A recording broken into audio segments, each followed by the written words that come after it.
Thank you. Thank you all for coming. And I especially want to thank the organizers who've put so much work into making today happen. One of their efforts being these lovely banners that you may have seen on Facebook and other social media that let you know I'm Gregory Callaghan, and I'm presenting If You Can't Walk the Walk, Then Talk the Talk, Status and International Relations in the Hellenistic World. And these banners are actually a really good jumping off point for us. When Danielle emailed us setting up these banners, she asked us to send in professional looking headshots. That meant something slightly different for everyone. For some of us, it was a suit and tie. Some of us, nice blouse. If we're a scientist sitting in the lab in front of a microscope looking scientific. All of these are choices that we do to help manage expectations. And all of us, everyone in this room does this every day. You wear a nice clothing when you're going into a job interview. You enunciate when you're speaking publicly. You make eye contact to pretend you're confident even when you're quaking inside. Now, none of this actually changes our qualifications, our innate qualities. I can't speak for my fellow well-dressed presenters, but I'd be more comfortable in a sweatshirt right now. These elbow patches don't make me a better historian. They don't make me any type of historian. But it's part of a costume. Part of the costume of a serious academic. And it's a way of signaling my status as such, just like these banners. These are ways of signaling that to you, the audience, that we as presenters have some sort of authority, some sort of right to be speaking about what we're speaking before you know anything more about us.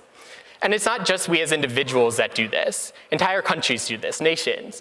A really good example of that is if we look at the space race.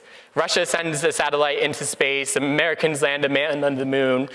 More recently, China and other countries have gotten involved in their own space programs.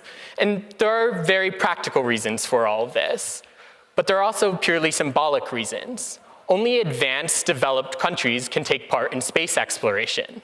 So by developing your own space program, you are signaling to the world that you are a member of that club, that you are an advanced, developed country. And I find this phenomenon fascinating, the ways countries signal their status, how they believe they should be perceived or want to be perceived. And I study that phenomenon in the ancient world. In particular, with the Adalid dynasty, which ruled this tiny kingdom of Pergamon in northwest Anatolia, modern-day Turkey. It's that really tiny blue dot right there. For those of you who maybe are more comfortable with numbers, some numbers help situate you. At the height of this kingdom, they had an army of about 10,000 men, at most. The Seleucid kingdom, by contrast, this large green blob here, or the Antigonid dynasty, which ruled Macedonia, their neighbors to the west, each regularly fielded armies of about 200 to 250,000. We're dealing with a very, very small kingdom by comparison. If we zoom in a little, you can see the territory a bit better. This little brown area right here, that's the Pergamene kingdom, and that's with the map maker being a little generous. It's basically just the city of Pergamon itself. And yet, within 5 years, the Adalid dynasty took their kingdom from this little brown dot, to controlling almost the entirety of Western Anatolia. Not only that, but Pergamon is actually known as one of the most successful, celebrated kingdoms of their period. All of the Hellenistic kingdoms, that is the kingdoms that succeeded Alexander the Great, they have one of the most long-lasting reputations and influences. So that one of the most famous museums of Greek archaeology in the world is not the Antigonid or the Seleucid Museum, despite their armies in the hundreds of thousands. It's actually the Pergamon Museum at Berlin, which you can see in this photo. And 2 years ago, when the Metropolitan Museum of Art up in New York decided to celebrate Hellenistic art, they did so with an exhibit entitled Pergamon and the Hellenistic Kingdoms of the Ancient World. So the question for us is, how did this happen? How did the Adalid dynasty take their tiny kingdom of Pergamon without ever increasing their military and turn it into one of the most successful kingdoms of their era? And the answer to this actually lies exactly in these pretty marble buildings and marble statues. They put these up as gifts all over the Greek world. And along with giving gifts of food, of gold, hosting festivals, financing contests in schools to Greek cities all around the Aegean Sea. And they did this in order to present an image of themselves as wealthy, powerful kings. And they kept doing that until their interstate system that they inhabited just kind of accepted them as such. In other words, they donned a corduroy blazer with elbow patches and just faked it until they made it.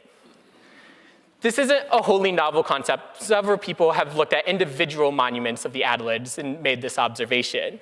What I wanted to do in my research is look at their benefactions as an entire system. Every gift they made around the Aegean and what we can tell from that. And to do that, I turned to network analysis, which at its most basic, network analysis is just the study of relationships, how agents interact with one another in a system. It's probably familiar to some of you in the sciences or social sciences. Neuroscientists, for instance, use it to map neural pathways. Sociologists might use it to track Facebook usage and connections made on social media, these really impressive data sets here. My networks are, let's go with a little more modest. It is 2,200 years ago. Instead of a couple million tweets a day, I have a couple dozen pieces of broken stone to work with. But nonetheless, you can actually tell a lot about interstate relations of the Attalid dynasty from this. So this network shows the interstate relations of the first three Attalid kings. The first two, Philetaerus and Eumenes, they're giving a couple gifts. They're not doing too much. It's Attalus the first, though, where things just explode. These are networks all over the world. Instances where he gave a gift to signal his status as a wealthy and powerful king. This is when the Attalids are donning their elbow patches. And it's no coincidence that 10 years after Attalus died is when the kingdom goes from that tiny brown speck to controlling half of Western Anatolia. This resulted from the connections and alliances that he made based on the authority he derived from these status signalings represented by this network. And it's further no coincidence that it's under his son Eumenes II, when he now controls this kingdom, their military size doesn't increase. Why would you change the formula that got you this far?